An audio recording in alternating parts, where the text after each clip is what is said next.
Hello and welcome back to Project T-5 Rescue. Yes, we know it's been bloody ages since we've done anything on it, but we are back and having a bit of a crack because I've got some extra hands to help me move the project forward, who sound like they've just dropped the jack outside.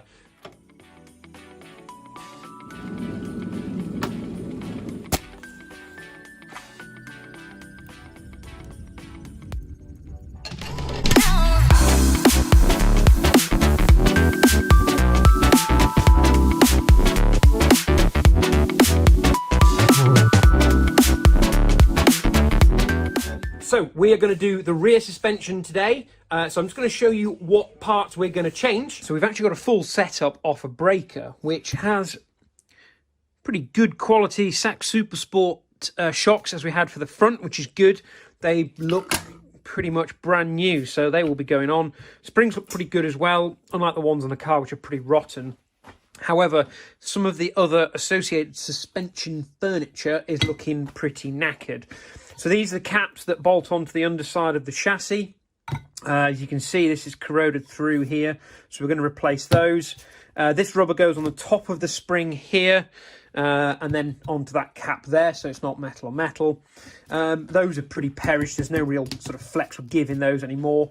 So we'll see if we can get replacements of those. And then these are the bump stops, so it's kind of a two-part unit. The plastic, do you know what? There's nothing really wrong with that, so there's no point throwing that away and buying a whole new bit of that. They come apart quite nicely. However, the bump stops, I mean, these have literally turned to like dust. They just fall apart. It's disgusting. So I'm going to order 2 new of those, and we'll fit them back onto the original plastics. Save throwing a piece of plastic away. Try and get replacement rubbers and a replacement top cap, and then we'll use the springs and dampers as they are, and hopefully it'll all go back together. Right, time to sort this mess out. Ready? Well, that was easy. Okay, so we looked at the suspension parts, well, a while ago, but a second ago if you're watching the video. And as you can see, these bits are basically toast. So by the wonders of editing, we can now show you the new parts, fresh from Sweden, albeit thanks to Brexit, they've taken quite a long time to get here. So we have new spring caps, which are actually slightly different looking to the original ones, but I'm sure they're going to do the job. Obviously got some new presses for doing those. We've got some new rubbers to go on the top. This is to secure the spring at the bottom. And then we're using the original plastic for the bump stop. So original plastic, but a new bump stop on there. So there's the little clip. And there is our nice, shiny new bump stop. So let's get those assembled, and then this is all ready to go back on the car. So that is a heap of new parts. We've got springs, we've got dampers, we've got bump stops, we've got spring caps. So all the back end should be nice and fresh. So let's have a go. But first, brew time. So as you can see, we've got lovely weather for it today and some familiar faces. We've got a Greg. And we've got a grumpy looking Nuff. No dog and bone today. No. You're right, Nuff. Car has moved. This is a miracle. Greg has kindly pumped the tyres up for us so it will actually move. As you can see, it has very much gone even greener than it was before. But everything still looks fairly fresh, considering it's been sat here for best part of a year. You can see still shiny new suspension in there. You see the brakes still look good. So we're going to get his front wheels off to do the bleed nipples. Lads, has anybody seen the nipples? You absolute child. And then we're going to replace everything back here because it looks a mess. So let's dig into it. It's a nice colour on the car, huh? It's slowly going neon green. One thing we have noticed while we've had the car out, typical Volvo problem, the bumper's dropped. So that's the next job, is some new bumper mounts, because that doesn't look good. Just like its owner. Hey!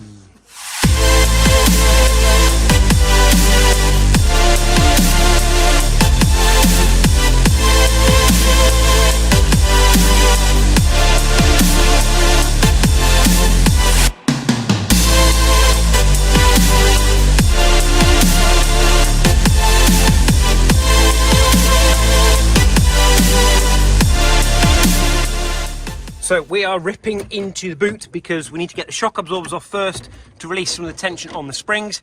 And of course they are in these shock towers up here.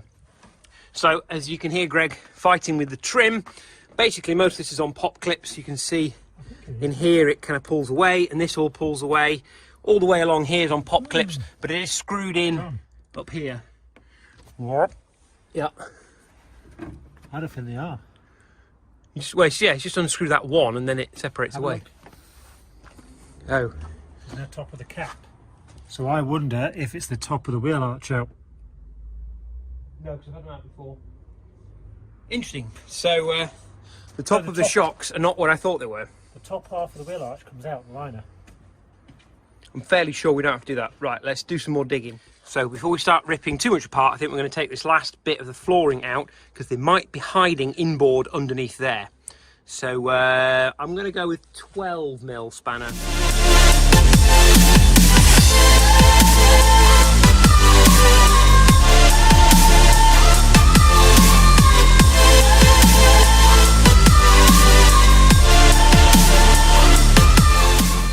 So, lessons have been learnt. You don't need to take any of this off, so ignore the last bit of the video. All you need to do is take the first bit of boot floor out. I don't think you need to take the side pieces out, but it helps with access. And then there's 2 bolts on the floor here, which hold in the very back piece of the boot floor. And there's your top caps. So that's actually a lot easier than we thought. We used to working on German cars. Good old Swedish. Right, let's get those off.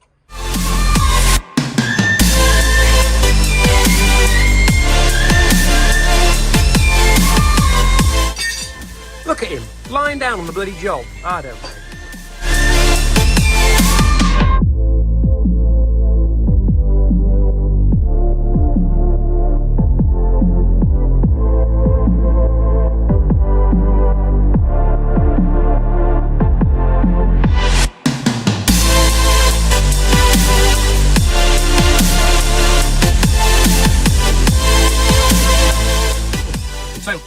Getting the shocks out was dead easy. There's an 18mm socket on the top there, and basically you use an impact gun. They have got a little flat on the top of the shocks.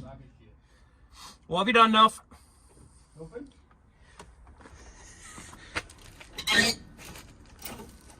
You stuck? Spinning. Spinning.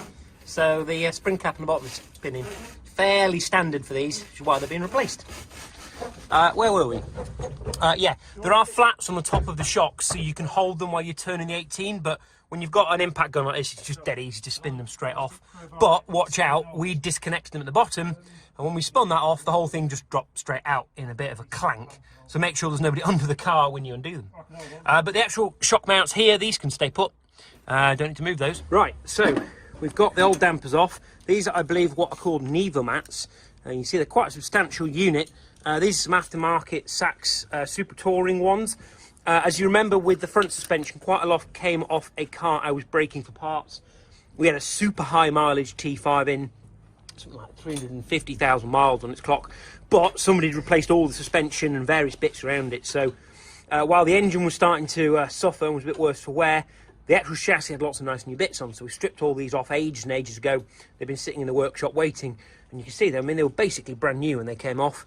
So these are what are going back on, and these are what will come off. So final piece of the puzzle is these spring caps here. So they are bolted into the bottom of the chassis rail, but as you can see, they are a massive dirt trap. So these are actually rotted through. There's some holes on the underside of these, and they're held on with an 8mm Allen key under here, which obviously gets very rotten. So we're going to try and get them off with the windy gun or impact gun. If not, what we might have to do is just take the head off these with the angle grinder, and then this should pop off. Hopefully the threads will be in a reasonable state so we can thread the new ones back in. And then, as you can see, springs are off, dampers are off, we're ready to put it all back together. So that's the first one off, and you can see how bad the inside of these spring caps get where they're sitting under the car. They never get cleaned. So that's the brand new Volvo part. As it happens, the first one came out and actually the bolt was okay, but we've got some slightly newer, slightly fresher bolts. However, the other side that I just showed on the video is even worse than this. Well, certainly the bolt is a lot rustier than this. This one was quite clean. So you can probably hear them having a go at the moment with the wire brush and the impact gun, see if they can get it out. Fingers crossed.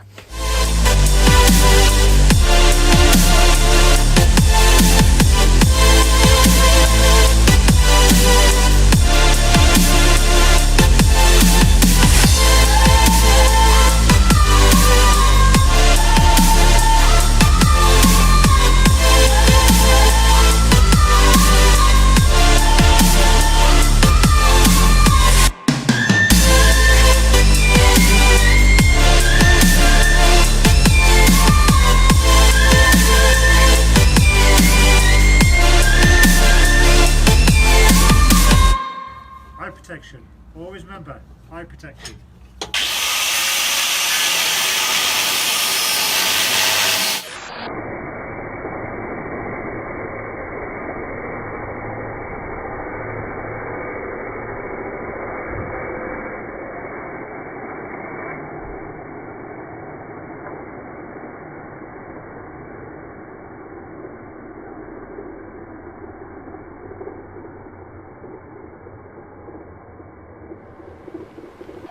Like that.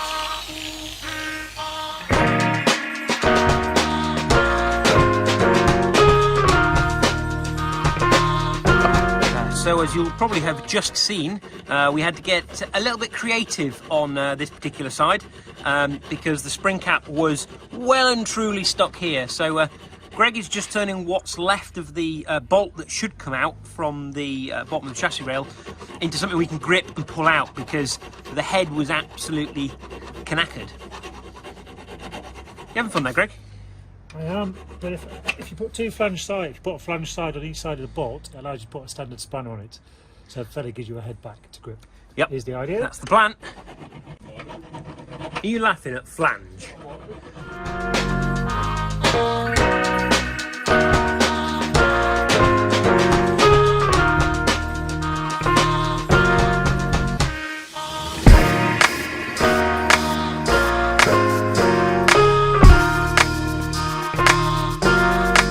Right, on this side you can see we've got the spring cap on. We've got the little rubber protective bit that goes on top of the spring, and we've got the spring seat in down there.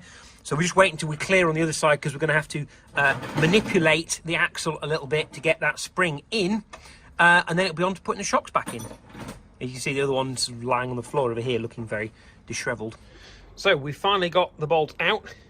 Using, is there a name for this thing? It's a little like cammed device. Like a stud extractor, but not Locking them things. But yeah, so we got the big boys out, and we finally got it out with a bit of brute force. So now it's time to start putting it back together. Your brew, the one without sugar, is the one at the back. No, that'll be the front of the car, Greg. You said back, pointing the at back. me. Come on. Give some credit.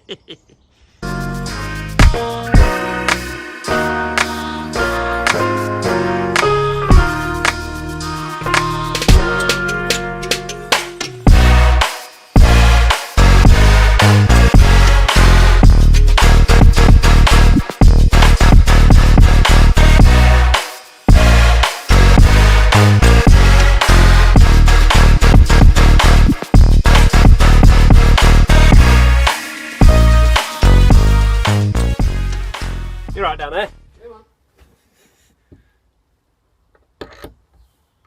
That's the one.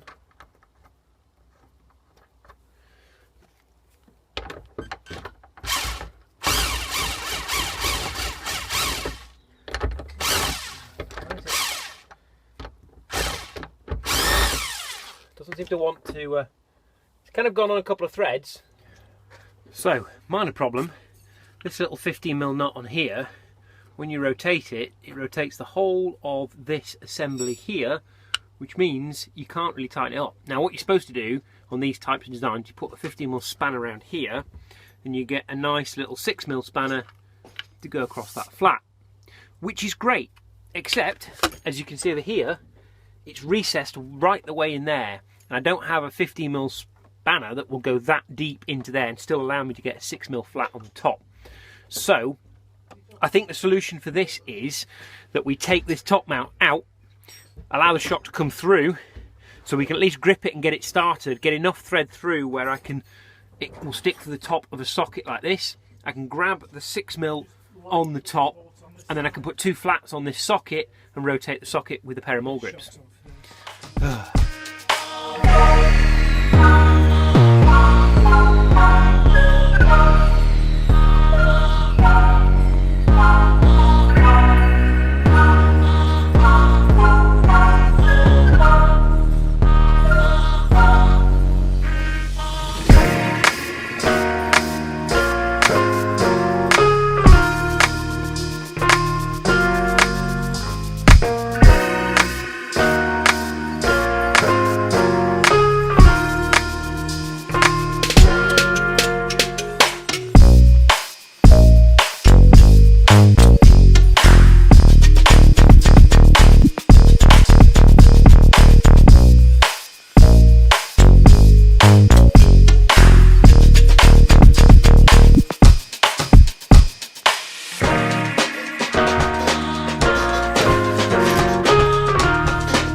Have I what? Have you done your bits on the inside? I have.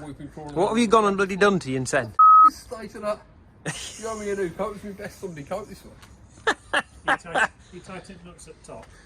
I have fiddled the nuts in the top, and they're all nice and tight. So I'm going to start putting them. Not fiddle. I've fiddled and then tightened.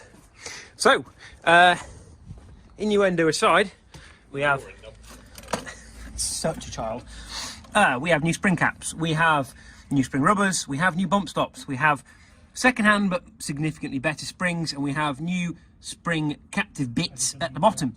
Oh yeah, and new dampers. So we can actually put this thing back together. My word. Isn't it amazing what happens when you get people to do the work for you? It is incredible. I've done about 6 nuts on and off day. And I've still got an empty cup of tea. I've made you one. I'm gonna make another one.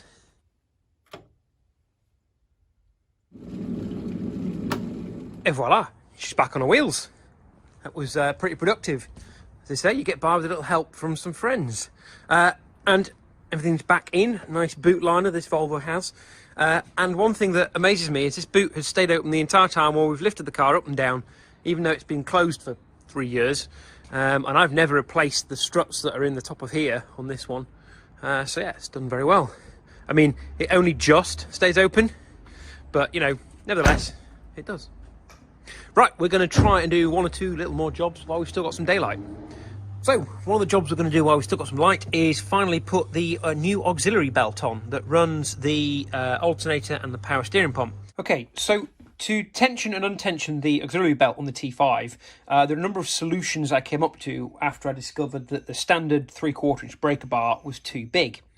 The first was to buy a sample piece of 3/4-inch bar. So this is actually a 2-inch piece, just cost a few quid. Unfortunately, 2 inches is a bit too much, said no one, to clear past the chassis rail. So I cut about 1/2 inch off it.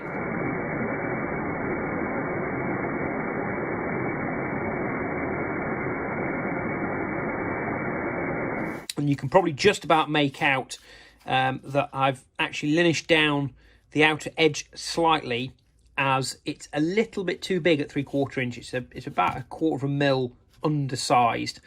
That now fits in very nicely, and then you can attach a wrench like that, and you can quite happily turn the tensioner like this.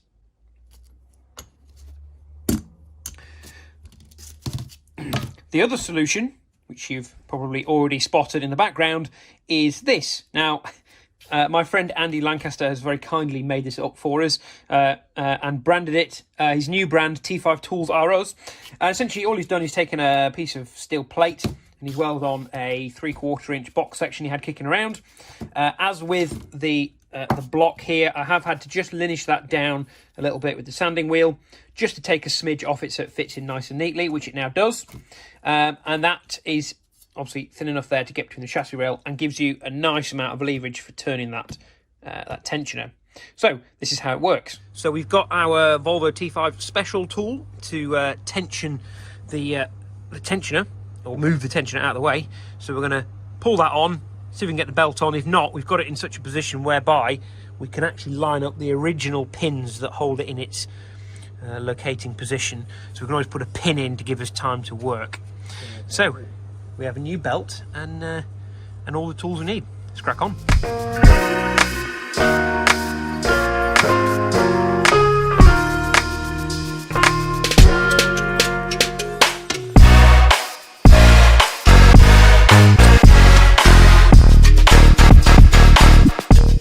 Belt is on and tension is released, so we're on to one last job for the day, which is to do something we've been waiting to do for ages: get rid of these crusty bleed nipples. Woohoo! Okay, well that's it for this episode of Project T5 Rescue. We've done the rear suspension, we've done the bleed nipples on the front, which was the last bit of the front braking system that you're doing. So the only thing left to do next time we're back at the workshop and it's not freezing, is to put some gearbox oil in, put some brake fluid in, and check the engine over once more, put some of the auxiliary pipe work and the coolant pipes back on, fill it with coolant, and actually see whether it will start. So that's great progress. The end of Project T5 Rescue is not quite here yet, but the light is there at the end of the tunnel. So with a bit of luck, as we promised in an earlier video, we're going to get on and actually finish some projects. So check in next time as we try and get the T5 started. Thank you for watching, and don't forget to, like, share, subscribe and all that jazz. See you next time.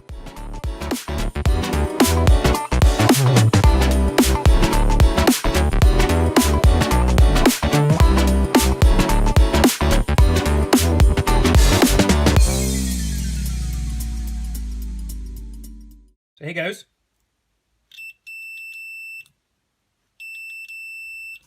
Very good. We now have a working solution for a reverse switch.